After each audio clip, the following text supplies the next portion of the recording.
kidato cha 5 na vyuo vya elimu ya ufundi ikijumuisha wanafunzi 631 wenye mahitaji maalum.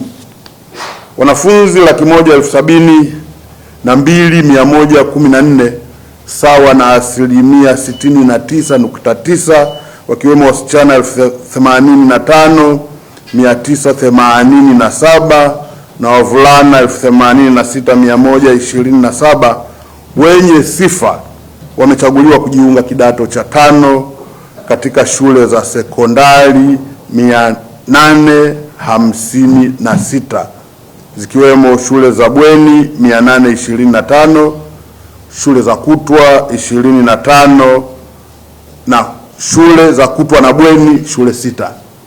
Na hii mchanganuo wao ni kama ifuatavyo: wanafunzi 1548 wakiwemo wasichana 762 na wavulana 786 wamepangwa katika shule za sekondari 8 zinazopokea wanafunzi wenye ufaulu wa juu.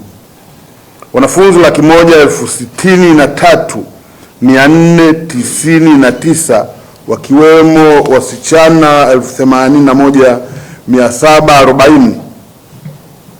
81,746 na wavulana 81,753 walipangwa katika shule za bweni, na wanafunzi 7,067 wakiwemo wasichana 3,479 na wavulana 3,588 wamepangwa katika shule za kutwa.